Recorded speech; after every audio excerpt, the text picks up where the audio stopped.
Okay, I've seen several questions online regarding how someone does an oval template.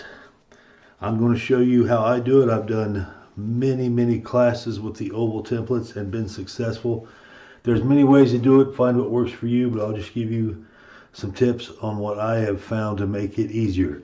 One of the most important things you can do when you first get a roll of those contact papers rolled up, that memories will give you problems. You want it to be as flat as you can.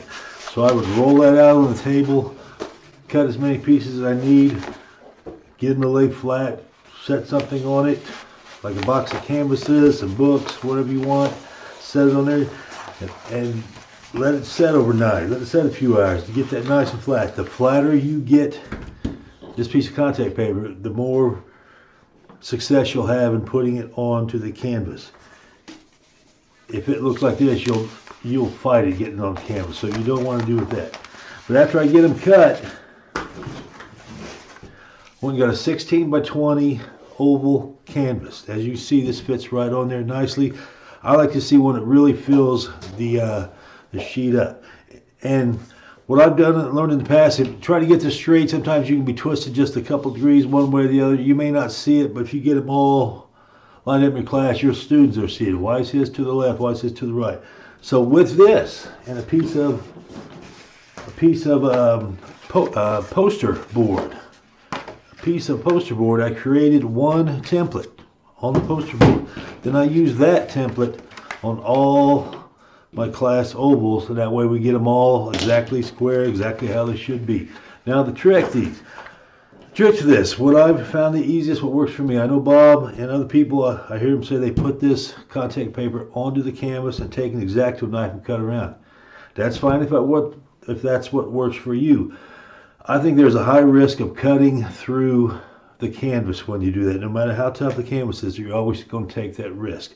And I think that can be time consuming. What I've learned, if I take this piece of contact paper, don't fold it, but get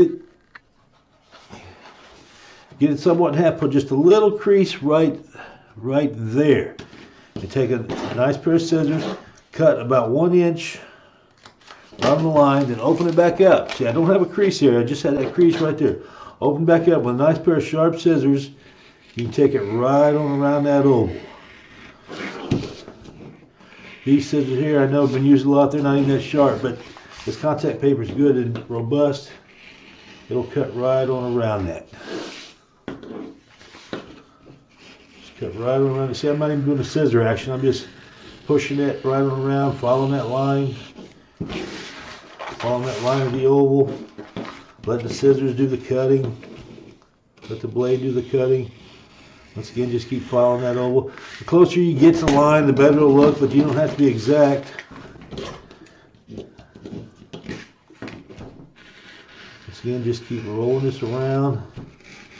Take it right on around. Right back where you started from.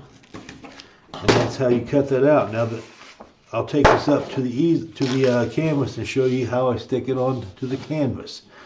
I have found if you work with it laying flat is where you can get a lot of wrinkles and stuff. See, I have no wrinkles in this. I think it's worked better for me to hang it on the easel with the canvas and easel. And I'll go to the easel now and show you how I do that.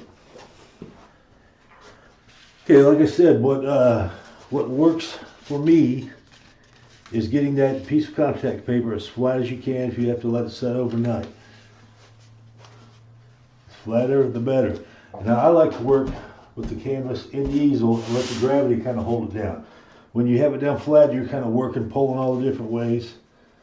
I normally don't like to talk about gravity because it just keeps me down, but I like to use it in this situation. Like I say, I'm gonna pull, and don't pull the backing all the way off this because you increase your chance of trying to stretch this. But you see I pull it about halfway down, get my paper about halfway down, then I'll just put the top in place, make sure you're good and straight, put that on, and then just gently just pull down from the bottom, gently pull down from the bottom. You don't want to stretch this paper. Stretching the paper is where you get your wrinkles. You don't want the wrinkles. Pull that contact paper out of there. So just let gravity do the work, just let it pull down.